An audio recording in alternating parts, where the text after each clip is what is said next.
Alô mundo.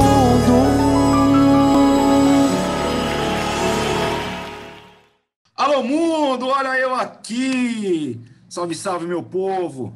E aí galera, tem curtido os nossos vídeos, nossos resenhas, nossos bate-papos? É muito importante vocês deixem seus comentários aqui no nosso vídeo, para que a gente sempre possa melhorar o nosso debate, nossa troca de ideias. Lembrando que aqui, o Samba pra Vida, o Alô Mundo é um ambiente totalmente democrático. Aqui não formamos uma ideia precisa. Aqui todas as ideias são bem-vindas, independente qual que seja o seu tipo de pensamento. A única ideia que não cabe no Samba pra Vida é a ideia do mal. Você faz o mal se você não propaga o bem, essa ideia não é bem-vinda aqui no Samba pra Vida. Beleza? Lembrando vocês, se inscreve aqui no nosso canal, deixa seu like nos vídeos, deixa seus comentários, segue também o Samba pra Vida nas redes sociais, @Samba pra Vida. Beleza, galera? Vamos lá, que hoje convidado bastante legal, bastante interessante, que traz aquelas suas técnicas particulares, eu diria, na forma de conduzir os seus instrumentos de percussão. Hoje, Samba pra Vida tem a honra, tem o prazer de ter Levi de Paula. Opa, o prazer é todo meu.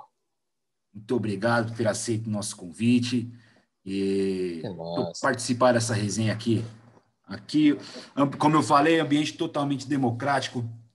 Aqui uma junção de ideia, uma troca de experiência, cara. Levi, que bacana. Fala aí pra gente, primeiro, como é que tá os de Paula? Os de Paula, o grupo Os de Paula, cara, a gente tá agora para 2021, a gente tá planejando fazer uma turnê agora. A gente tá gravando algumas coisas inéditas e tal. E é muito barato que o grupo Os de Paula é da família, né? Então, é muito legal hoje. Os de Paula começou em 2010, né? E ao longo do tempo muita coisa aconteceu. Eu também saí do grupo Os de Paula por um tempo, fui fazer outras coisas, fui investir também em outros projetos. E aí, no final do ano passado, a gente ficou conversando de fazer essa turnê de 2021. Hoje também temos os nossos sobrinhos, tem todo mundo, uma maioria já tem filho. Então, assim, Os de Paula é aquele projeto que a gente quer que dure para sempre, né? Que os sobrinhos vão manter, os filhos também vão manter. Então, é muito barato. E agora a gente está planejando uma coisa bem legal para esse ano. Acho que vai ser uma coisa bem legal. Todo mundo mais maduro também, musicalmente falando, profissional, muito mais profissional também. Então acho que vai ser bem interessante essa turnê de 2021 que a gente está planejando. Fora isso, eu tenho meus outros projetos também que eu estou tocando, que eu venho fazendo bastante aí, trabalhando, gravando também. Muita coisa aconteceu. Mesmo nesse ano de 2020 foi um ano muito difícil, né? Um ano de pandemia, um ano que para a gente que vive do entretenimento foi um ano de testes, né? Estamos sendo ainda muito testados, assim. A gente está sendo estamos esquecidos, né? Perante os nossos governadores, nossos governantes aí. O nosso segmento é um segmento que ele está totalmente esquecido e a gente está buscando aí maneiras de tentar sobreviver. Mas está sendo interessante também. Foi um ano também para a gente botar as ideias no lugar, aquelas ideias também que passavam batida, né, por causa da correria também de shows, de viagens e tal. Acho que foi um tempo para a gente parar para reavaliar, né, não deixar só no papel, fazer acontecer e a gente se reinventar. Então, mas respondendo, aqui já falei um monte de coisa, mas respondendo, Os de Paula, esse ano de 2021 vai ser um ano bem interessante. A gente está bem confiante gravar coisas novas e começar um projeto novo aí, né, de repaginação das músicas e também de coisas inéditas. Cara, eu perguntei dos de Paula porque eu acho que é um grupo, ficou uma formação e você sintetizou bem o que é. Os de Paula não terá outros de Paula. Se vier alguém de fora para compor o elenco, não vai dar certo. De Paula tem que ser família, cara. Ele é família. Ele é família, mas olha que interessante. Tem um integrante que é o Digão de Souza, que ele não é da família, assim, ele não é da família mesmo de Paula, mas ele faz parte hoje dos de Paula. E é como se fosse, sabe aquele primo que tá sempre junto, que sempre sai com aquele cara que tá sempre junto ali, que faz parte da família, que chega na sua casa e abre a sua geladeira, é tipo ele. Então ele é família também, não tem jeito. É um grupo singular, cara. Hoje em dia eu vejo os De Paula. Que bom que esse ano de 2021 a gente vai ter coisas novas de vocês, porque que mina é essa, cara? É uma impressão minha particular, tá? Eu só Uhum. vi um grupo conseguir acertar um cover dessa música, cara. Que é um grupo até aqui da Vila Maria, cara. É quem? É o grupo Nossa Amizade. Nossa amizade. Os caras conseguiram colocar um swing nessa música, que é o swing de vocês, cara. Eu não vi. Os covers que eu vi por aí não acertaram, Que particularmente. da hora. É, eu acho que essa forma que vocês levam a, o show de vocês, que eu já vi alguns, é totalmente único. A gente busca levar todas as nossas referências, né? E por ser família também, a gente cresceu ouvindo as mesmas coisas. Né? Meu pai também mostrou tudo pra gente, assim, desde Negritude, na época boa, né, de Negritude, depois, crescemos ouvindo Earth, Wind and Fire, Jorge Ben, Branca de Neve, Originais do Samba, Fundo de Quintal, e por aí vai. Então, eu acho que a gente conseguiu nos De Paula, né, nessa experiência, né, nesse laboratório que a gente fez, porque, inclusive, para a gente gravar o Que Mina é Essa, o primeiro disco, se eu não me engano, ficamos assim trancados no estúdio mais de 8 meses assim para tentar fazer o nosso primeiro disco, assim, entre idas e vindas e não tá legal assim, refaz isso, refaz aquilo, assim, foi uma coisa bem, a gente ficava, assim, foram 8 meses, mas assim, trancado no estúdio mesmo, ficando no mínimo de 8 a 10 horas dentro do estúdio, testando sons, testando as levadas, o que a gente queria, até a gente chegar no ponto que a gente falou, poxa, gostamos disso, acho que isso é inovador, né? Perto do que já vinha rolando, do que acontecia nas rádios, a gente achava que estava tudo muito igual, os grupos de pagode também tocando tudo muito igual, sentimos falta de ter o samba rock, de ter o swing, de ter o lance assim que estava muito esquecido. Então, o que mina essa foi uma coisa bem que a gente sentiu muito, sim, quando você fica satisfeito com o resultado, né? Então a gente ficou muito feliz e graças a Deus muita gente gostou, o pessoal canta até hoje, curte, dança. E é isso que deixa a gente mais feliz ainda. Então esse ano aqui vai ter bastante que mina essa aí. E de onde surgiu a ideia de trazer o Reinaldo para ser o professor do clipe? Do clipe. Cara, essa ideia foi minha. Eu durante esses anos assim, eu lembro, os De Paula foi em 2010 que a gente começou mesmo a fazer, mas os anos anteriores, assim, eu costumava muito ir no Bar Mangueira, na época, que o Reinaldo fazia, se não me engano, às quintas-feiras lá.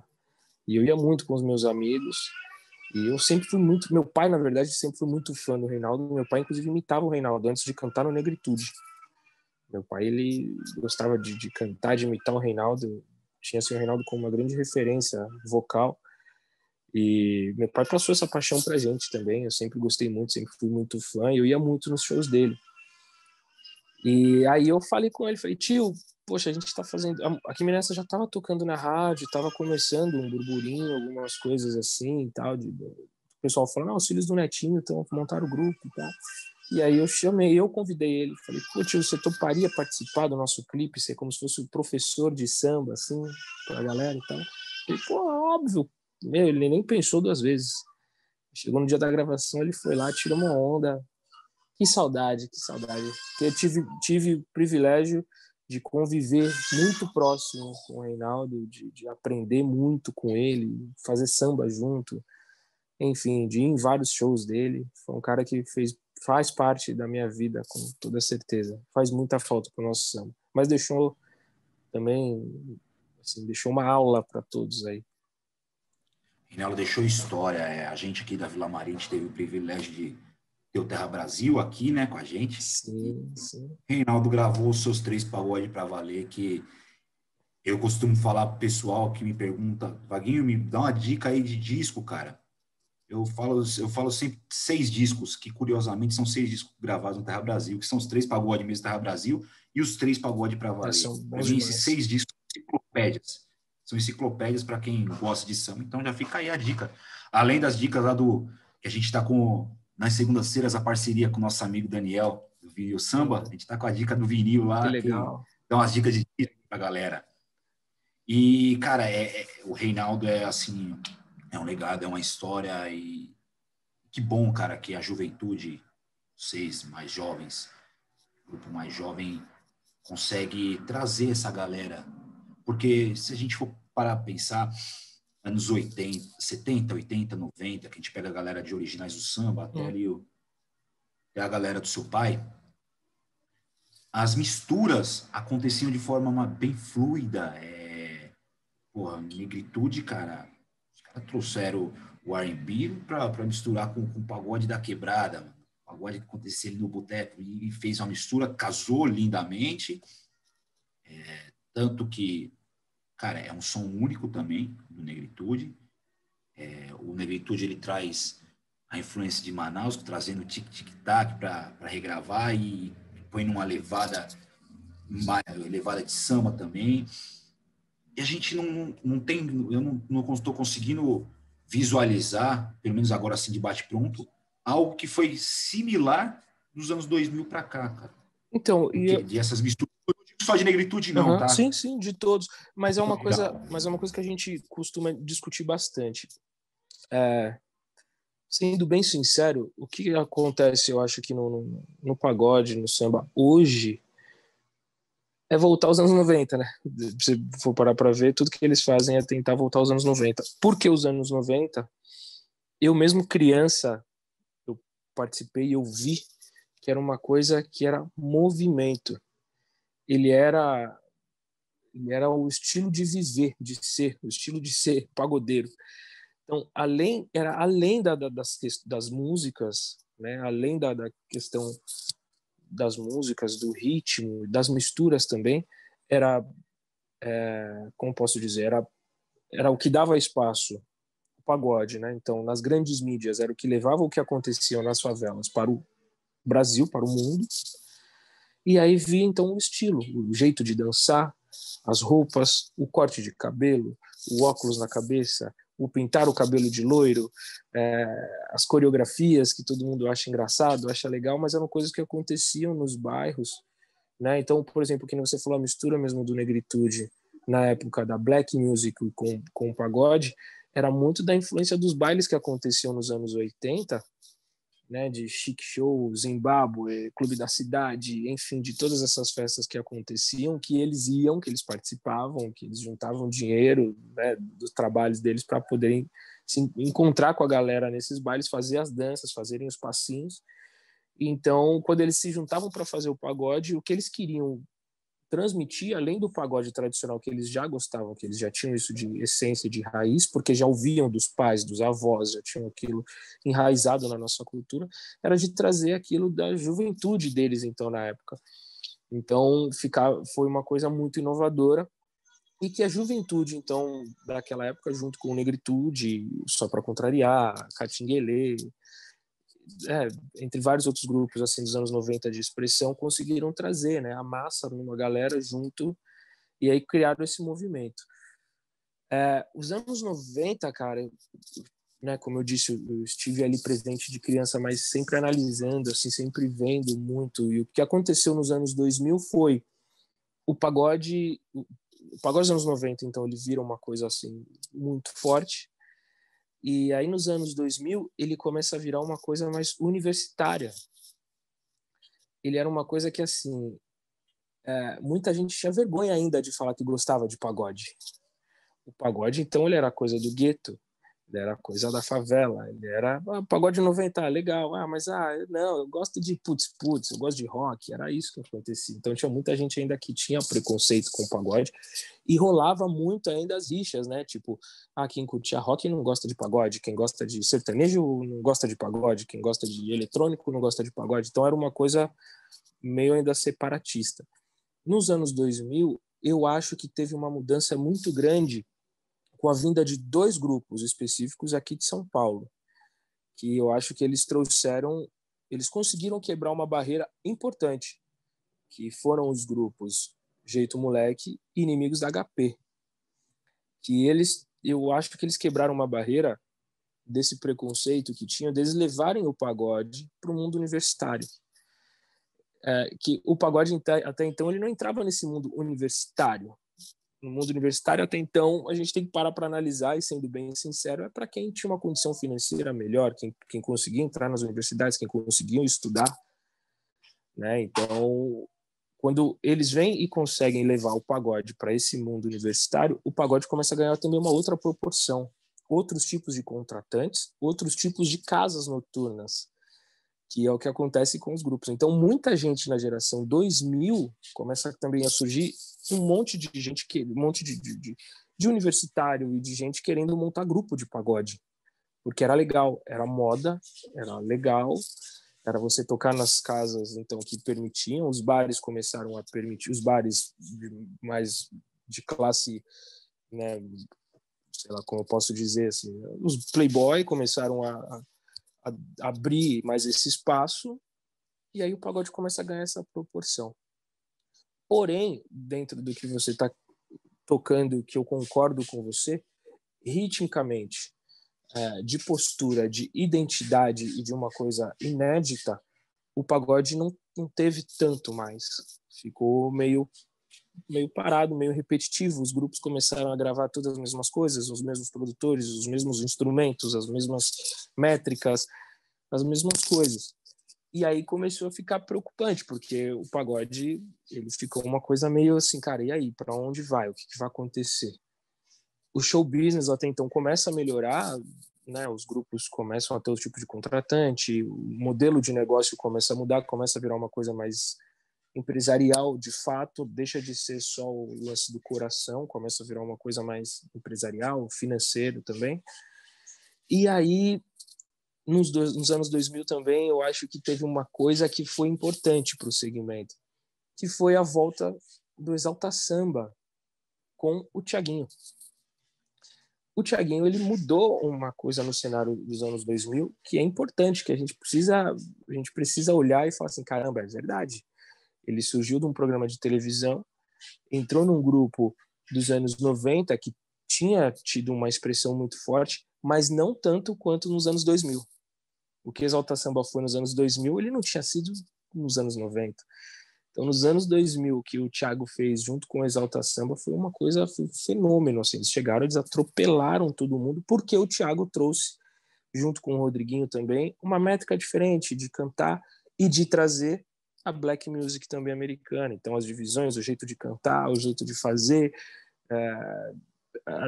Então, assim, o pessoal mais jovem, a garotada, a molecada e tal, começou a se identificar com aquilo. Cara, eu gosto do black, eu gosto desse R&B, e do jeito que os caras estão cantando aqui, putz, me identifico, que legal, que pagode legal, pegou na veia.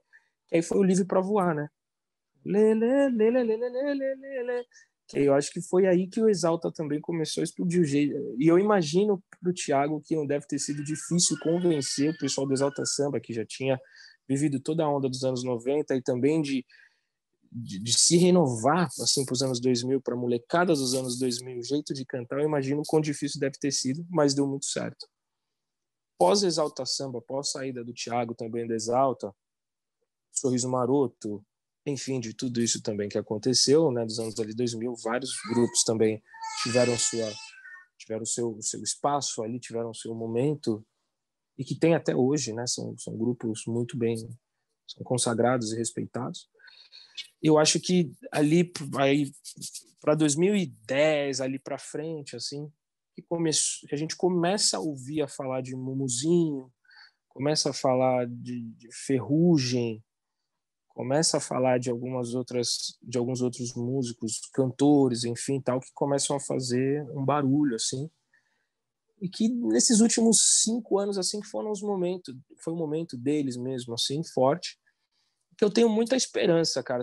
São bons cantores, eu acho que de repertório muito bom. Ferrugem, para mim, é um fenômeno cantando, e de repertório também acho ele muito bom.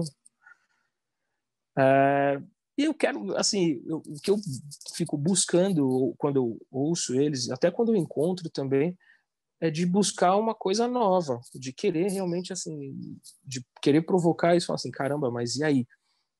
Né? Que esses caras agora vão, que esses caras vão lançar, que esses caras vão fazer de diferente, que você fala assim, caramba, eu nunca vi isso no pagode.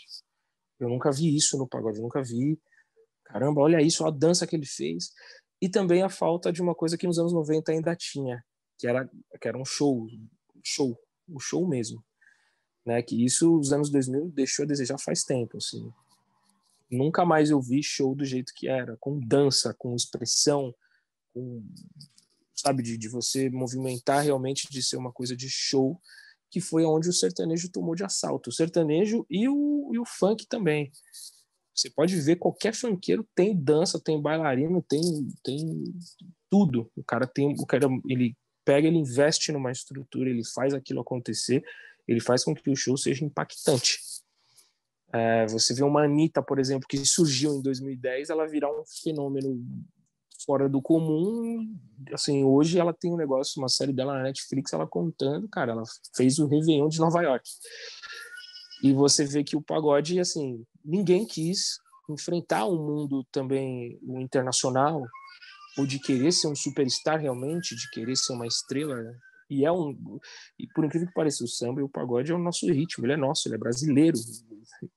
E a gente eu não consigo ver, olhar assim e falar assim, caramba, não, peraí, temos aqui um astro, temos aqui um cara que dança, que toca, que faz, acontece, que vai cantar em inglês, que canta em espanhol, que faz isso, faz aquilo, e que convidou o Jay-Z, que vai participar e que vai... No pagode a gente não tem. Agora, da Anitta, você vê e fala assim, caramba, ela é capaz. Ela chega, ela consegue encontrar as pessoas, ela fuça, ela mete a cara, ela erra e vai atrás, ela se vira, ela faz acontecer. Então, eu acho que serve muito de lição, que é o que eu espero desses que hoje estão em evidência. E outra coisa também que me preocupa e que eu vejo, que eu quero muito tentar dentro... Eu ainda me acho muito pequeno no mercado, no cenário, assim, mas eu me esforço muito para isso, é de ver crianças mesmo, de ver gente querendo cantar pagode, moleque de 15, de 16 anos que cante pagode, que queira ser o astro, sabe? Que queira aprender, que queira entender toda a história e que queira estar preparado para levar o pagode, o samba além. Eu acho que o pagode, ele nunca vai deixar de ser aquilo que a gente chama da raiz, do pagode de mesa, de palma da mão, de boteco. Isso não vai mudar, isso é a nossa essência, o pagode, ele é essa essência. Mas eu acho que a gente merece ser mais, assim, acho que o mundo merece conhecer de verdade o que a gente é, entendeu? O que tem a nossa magia, o samba, o pagode. Eu acho que a gente conseguiria, tirando todo o preconceito, tudo que acontece aqui, eu acho que está faltando isso, está faltando um pouco mais de ousadia de verdade, está faltando um astro, está faltando uma estrela nossa. Você fala, ver alguns paralelos na cabeça, que a gente já trouxe já aqui no Samba pra Vida, no Alô Mundo, já trouxe a galera do Amizade, que era da Amizade verdadeira, a época, né, do pagode universitário, e eu tinha preconceito com aquele pagodezinho dos Playboy, só que aí depois a gente analisando os fatos, esse cara, eles romperam essa fronteira, né, da quebrada com a classe média alta. Então é uma importância que é surreal, não foi um movimento de verdade, que como eu disse, se expandiu para o Brasil inteiro. Traçando paralelo. Foi isso mesmo. O Amizade eu sou muito amigo do Guto, muito amigo do pessoal e tal. Eles tocavam no Morro Pauliceia, na Zona Norte, ali na Avenida Nova. Eu ia também assistir e tal. E era muito isso. Eles quebraram uma barreira e sofreram também muito preconceito, tomaram muita porrada. Porque eu lembro, poxa, eu gostava, sempre gostei muito do jeito moleque e tal. Falava, pô, o Bruno, né, que cantava lá, que hoje é solo até. Falava, cara, ele canta diferente, ele canta. Tem um negócio diferente. E aí todo mundo vinha aqui, esses playboy toca nada, tudo ruim, mas os branquinhos, pá, não sei o que. Eu falei, mano, os caras têm uma. Pelo menos, estão querendo aprender, né? E eu vi, assim, eu lembro do jeito do moleque no começo, cara, eles tocando, assim, era bem difícil. E depois você vê a evolução deles também musical, você vê como eles. Então, você fala assim, cara, eles amam aquilo, né? Dentro, às vezes, da limitação ou de qualquer coisa, eles conseguiram chegar onde eles tinham que chegar e conseguiram fazer e marcar a história deles. E o pagode, eu acho, o samba, que também é uma coisa para mim que me intriga muito, eu não gosto de diferenciar. Não, a diferença de samba e pagode para mim não tem. Tudo acaba em mas, samba, né? E aí eu falo, cara, para mim o erro foi não ter. Foram até os mais velhos, os antigos, ao invés de dar porrada, de sustentar isso. de trazer, de falar, cara, não, vem cá, não, tamo junto, é Jeito Moleque também, é Inimigos HP também, é Revelação, é todo mundo, vamos lá, vamos fazer o movimento acontecer, que é o que o sertanejo faz, né, cara? E a gente não parar para analisar, o sertanejo, primeiro, eles têm, né, eles têm o circuito deles, todo o agropecuário tá com eles, mas além disso, eles se apoiam, eles fazem, e eles não dependem de mídia alguma. Se você for parar para analisar, eles se viram, eles fazem o lance deles acontecer e estão sempre ali, sempre tem a ponta deles, tem. Hoje eles conseguiram, nesses últimos tempos, eles emplacaram mulheres cantando, que é coisa que o pagode também não tem. O funk tem, o sertanejo tem, todo mundo tem. No pagode temos sim, temos algumas cantoras, mas o pagode em si não consegue apoiar, não consegue fazer as mulheres aparecerem do jeito que tem que aparecer. Perdemos uma grande intérprete, por exemplo, a Beth Carvalho, e a gente não consegue ter uma outra mulher que você fala assim, não, poxa, essa aqui vai suprir o espaço de uma Beth Carvalho, essa aqui vai fazer acontecer. Então, o samba sempre demora um pouco para entender essas coisas, que me deixa assim meio intrigado. Eu preciso ver a vontade, assim, eu estou sentindo isso nesse momento. Esse ano de 2020, ainda assistindo lives, assistindo todas essas coisas, falei, cara, fiquei meio preocupado. Confesso que eu fiquei preocupado. E, continuando esses paralelos da primeira parte lá, quando o Thiago entra no Exalta, cara, eu não achei nada polêmico quando ele falou que eu mudei a forma de fazer samba. Ele mudou sim, cara. Também acho. O Thiago mudou e um outro, Thiago com o Rodrigo, mas eu também elenco nessa mesma fase desses que eram os pagodes lererê, um cara que também contribuiu e muito, que foi o Billy. Sim, o Billy SP parceiro. Billy SP lá, na época do Sam Prazer, cara, ele, junto ali com o Thiaguinho, eles conseguiram trazer uma forma simples de tocar, simples de assimilar a música, simples da galera cantar, e tava na boca de todo mundo, os lererê lá deles, cara, e explodiu, e isso contribuiu de uma forma que talvez samba nunca vai acabar, como você falou, o samba vai ter sempre a sua origem, sua essência lá, pagode de mesa, família vai levar aquele samba para a eternidade, o samba não vai morrer, mas talvez se nessa época Tiaguinho, Rodriguinho e Billy, esses pagodinhos lererê, já após os pagodes universitários, talvez o samba estaria em outro patamar hoje, menor do que está. Talvez não teriam tido estruturas para surgirem os Gilcinhos, os Ferrugens, os Bumbuzinhos, os Outros Sereno. Eu acho meio complexo isso, porque eu não sei o que também poderia acontecer. Às vezes o pagode também poderia tomar uma outra proporção, de uma outra forma. Às vezes, talvez não seria o lelelê, talvez seria alguma outra coisa. Eu vendo o que está acontecendo no cenário, teve o lelelê. Hoje você vê muito mais o pessoal cantando, mesmo tipo igual o Ferrugem, tá cantando, canta muito, voz. O Mumuzinho também é um grande intérprete, também canta muito. Então, e agora a gente está voltando para o lance de samba de roda, então vou para o Sereno, o que o Menos é Mais gravou também. Você vê tudo agora, todo mundo também fazendo esse mesmo encontro de batuqueiros, na palma da mão, não sei o quê, é todo esse lance do samba de roda, o meio 360, no meio da galera, fazendo samba de roda, que era uma coisa que a Revelação já trazia. Então, assim, tem coisas que o samba ele vai também, é aquela roda, né? Daqui a pouco talvez volte o lance dos grupos, depois vai também para o lance dos cantores solos, depois vai para o lance do samba de roda. E eu acho que não vai mudar muito isso. Agora, o Lelele foi importantíssimo, sim.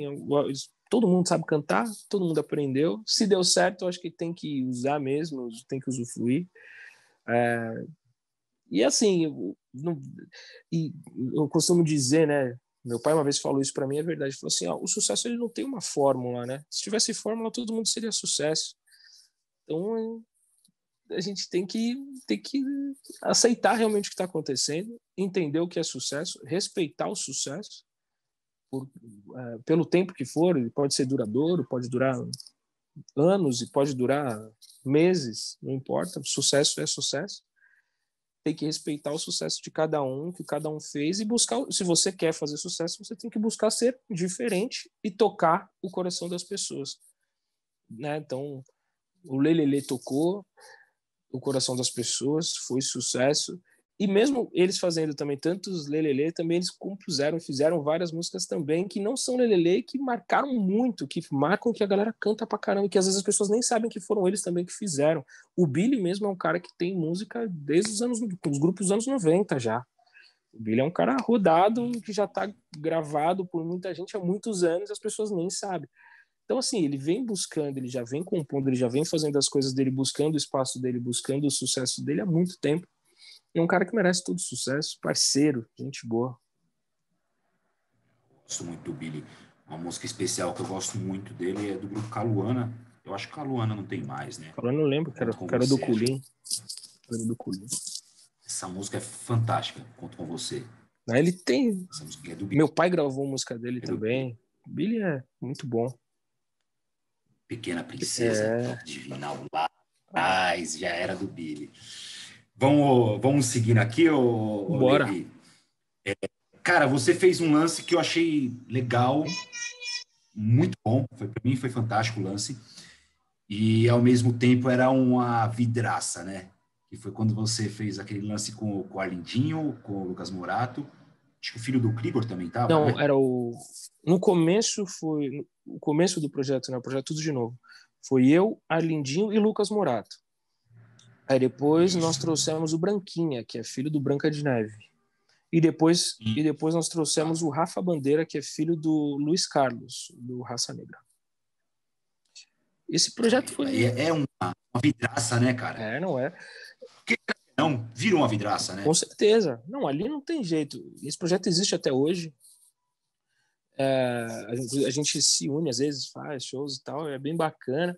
Mas, assim, ele é um projeto bem...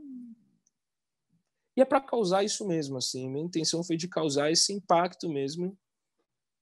Primeiro porque com os De Paula eu já sentia isso, as pessoas... É automático as pessoas quererem comparar e as pessoas quererem ir ao show, talvez buscando o meu pai e falando assim, por aí, eu vou lá no show para ver se, pelo menos, porque eu lembro, nossa, o Netinho era bom pra caramba, nossa, a Negritude era legal pra caramba, deixa eu ver se eles têm isso, vamos ver se eles são bons. Então, assim, as pessoas, ao mesmo tempo, elas já vão ali para te desafiar, é um desafio, né? Elas saem da casa dela para ir te ver tocar, buscando aquilo, assim, fala assim, caraca, legal, é bom, é ruim. É muito difícil você conquistar essas pessoas, porque elas já saem com uma ideia já, né, uma pré. Ela já sai com aquilo, tipo assim, de Negritude ou de Netinho, no nosso caso, nos De Paula. E aí eu sempre falava, explicava para as pessoas, meus irmãos recebiam muitas críticas, assim, não, mas a voz não é, seu pai cantava muito mais, seu pai era isso, seu pai dançava, seu pai não sei o que. Eu falei, cara, era o momento dele, ele fazia isso no momento dele, e eu também sou muito fã do que ele fazia, mas o jeito que ele fazia, o que ele faz, é dele. Não tem como eu copiar ou eu querer, né? Não, eu busco fazer o meu. Talvez eu tenha algumas coisas pelo fato de ser filho, de ter nascido, de ter sido criado ali com ele, de que vai algumas coisas que possam estar no DNA, talvez alguma frase, alguma coisa que possa parecer, mas ser igual não vai ter jeito. Então apreciem bastante que ele ainda está vivo, está fazendo show, está fazendo as coisas, continuem apreciando toda a obra que ele tem, tudo que ele faz e que ele continua gravando.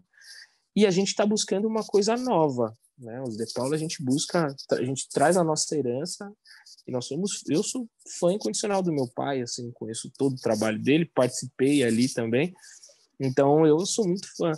E o Tudo de Novo, quando eu criei o Tudo de Novo, ele também surgiu disso, porque eu via muito o pessoal comparando o Lucas com o Péricles, por exemplo, e é uma disputa que, se as pessoas forem fazer, né, forem comparar, eu acho injusto, entendeu? Assim, o Lucas tem o espaço dele, ele compõe demais. O Lucas, ele é um fenômeno cantando e compondo, assim, é uma coisa fora do normal.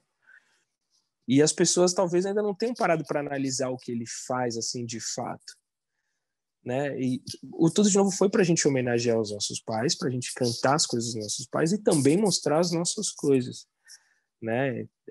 o Arlindinho carregando, imagina, carregando o Arlindão, assim, como que as pessoas vão no show do Arlindinho? A gente conversando, assim, ele fala, cara, as pessoas vão lá e falam, mas o Arlindão era isso, o Arlindão era aquilo, fala, pô, não tem jeito, meu pai, ele é mesmo isso, ele é isso, é dele.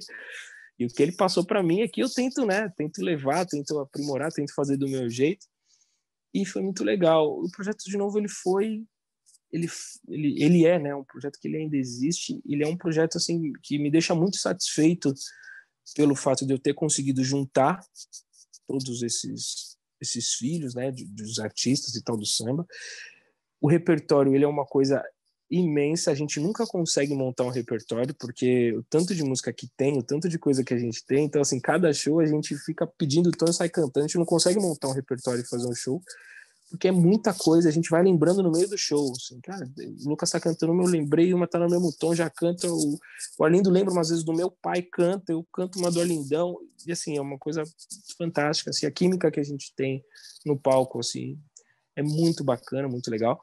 E o lance do Branquinha, que poucos sabem o que o Branca de Neve representa para o samba, né? Então foi isso assim que eu quis fazer com o convite do Branquinha. O Branca de Neve ele foi fundamental, principalmente assim anos 80, 90 ali, final de 80 para 90. Ele era assim, aqui, principalmente aqui em São Paulo, em termos de swing assim e de repertório, uma coisa fantástica. Bebeto, Jorge Ben, Branca de Neve, aqui o samba rock, as coisas que aconteciam, aquele vozeirão, é fantástico. E a gente queria reviver isso, sabe? Trazer isso também para o repertório do Tudo de Novo.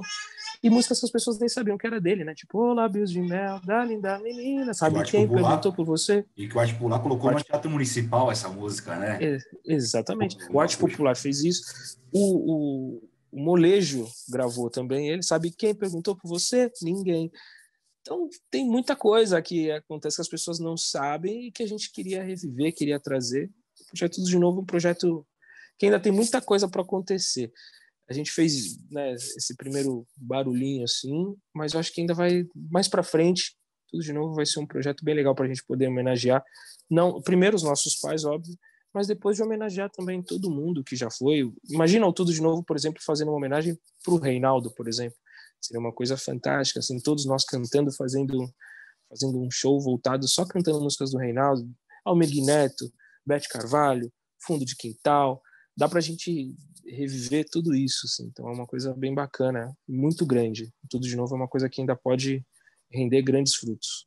Eu vejo o novo não no sentido de novamente, né? De ser repetição. É, Eu vejo o novo no sentido de novidade. É uma releitura muito bem pensada, muito bem exatamente. trabalhada, que é o mais importante. E estamos chegando aqui já nos momentos finais, Levi.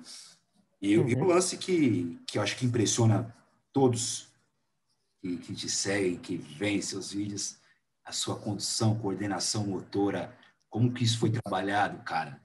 Como que você trabalha Cara, isso? por incrível que pareça, era uma coisa que eu já fazia,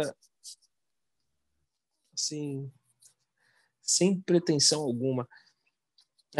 Eu sempre fui um cara apaixonado por bateria, né? Inclusive, na época do Negritude, eu ficava muito no pé do Fabinho, assim, ficava com ele. O Fabinho era o mais novo do Negritude, então era o que mais tinha paciência com criança. E a gente via, tipo, o Fabinho tocando bateria, imagina, cara, para quem é criança, vendo um monte de tambor, prato, barulho para tudo quanto é lado. Então, o meu sonho era bateria. E eu já tocava percussão, assim, de ver, né, de estar ali nos ensaios com meu pai. Meu pai também sempre tocou percussão, meus tios, né, também na época dos Sonhos de Marfim. Então eu sempre tive ali no meio. E bateria era uma coisa que eu sempre fui apaixonado. Quando eu fui para os Estados Unidos em 2005, eu fui morar nos Estados Unidos, fui para lá. E eu falei para meu pai que eu queria fazer, né, queria estudar com ênfase para música. E aí eu fui para tocar bateria. E aí lá eu comecei, eu estudava snare, que é caixa, né, aquelas caixas de banda da escola. E bateria, eu tocava jazz, então eu tocava jazz para minha escola, e aí tocava jazz para o coro da escola, tocava jazz para todo mundo, tocava bateria com todo mundo, acompanhava todo mundo lá. E participei de alguns festivais também na Berkeley, em Boston, onde eu ganhei prêmios lá e tal. Enfim, me dei muito bem lá, foram assim, os anos mais felizes da minha vida, assim, de visão assim, musical, foi uma coisa bem, bem bacana. Quando eu voltei para o Brasil, eu queria tocar, eu gostava de tocar, de produzir, de gravar. Eu comecei a gravar com o Lua Lafayette, grande produtor. Tinha sido músico do Negritude, né? E também nessa época já estava gravando todo mundo. E ele que, olha que impressionante, né? Ele que gravou o primeiro disco do Jeito Moleque Nimes HP. Ele que fez fez os grupos, os primeiros discos deles. E aí eu comecei a gravar com o Lua, comecei a fazer muita coisa com o Lua e tocando na noite, com grupos de pagode, montava grupo também com amigos, enfim, tocando. Quando a gente, em 2010, a gente vem montar Os de Paula,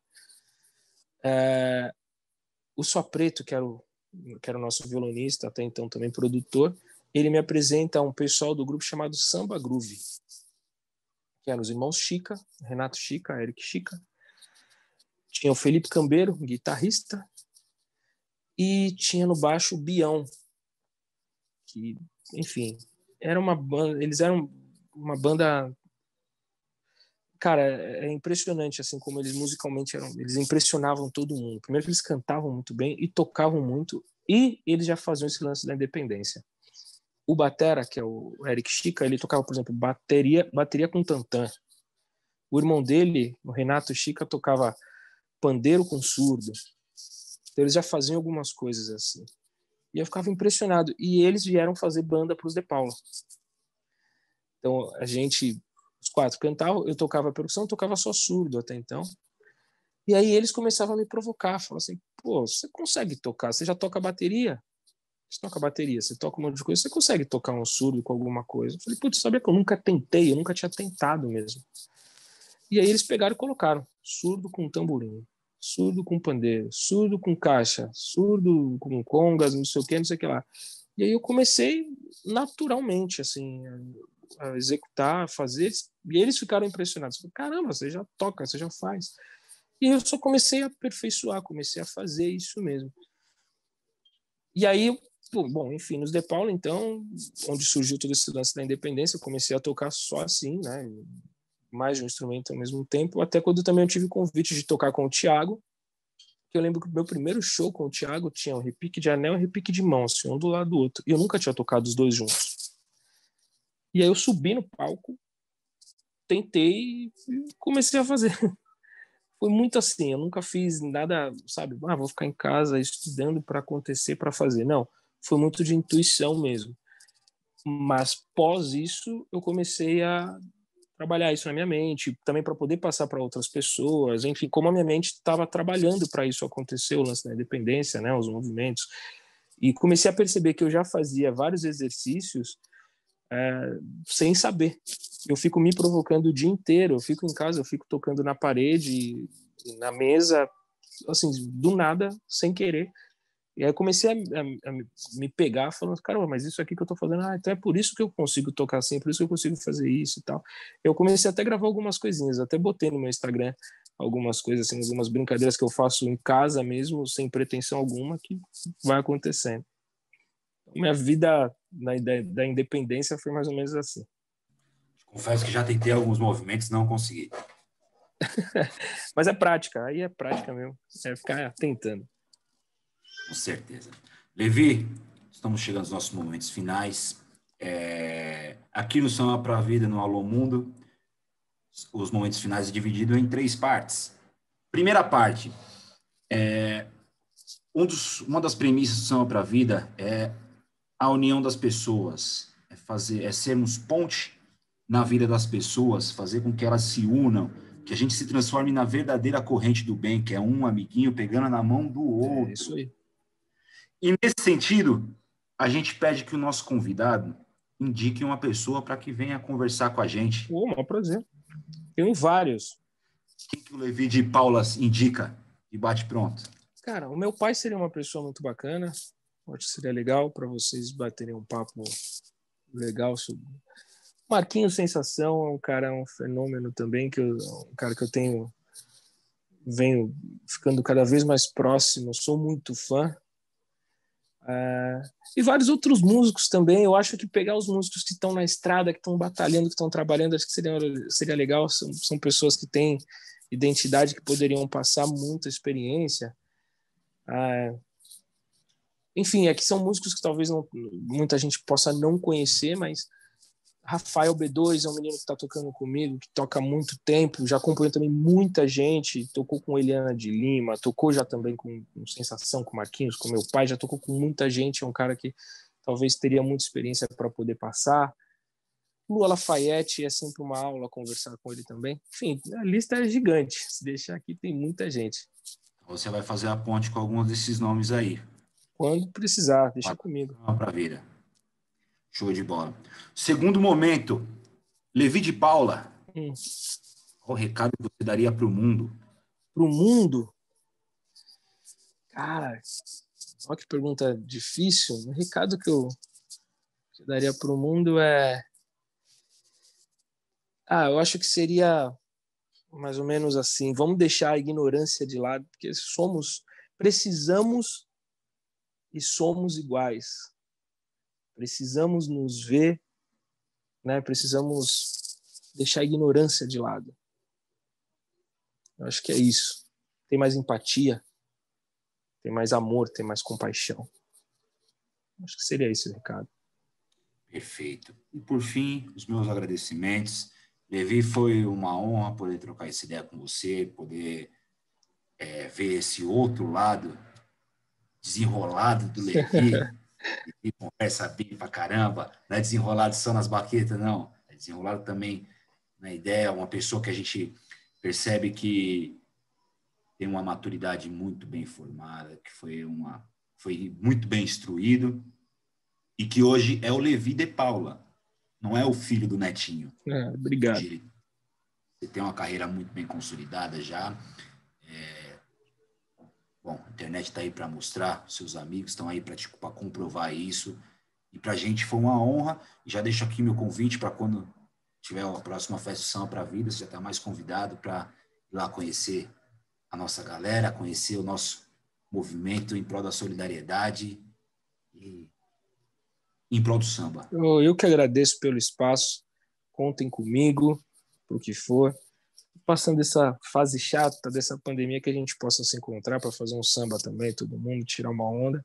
E contem comigo. Obrigado mesmo pelo espaço. Espero aí também ter contribuído de alguma forma.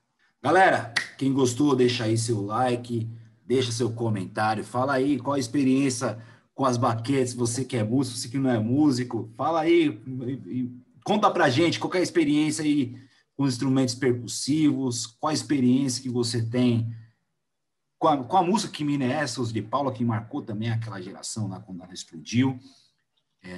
Conta aí pra gente, que a gente quer muito saber para vocês. Então, muito obrigado para quem ficou com a gente e alô mundo, olha eu aqui! Alô mundo!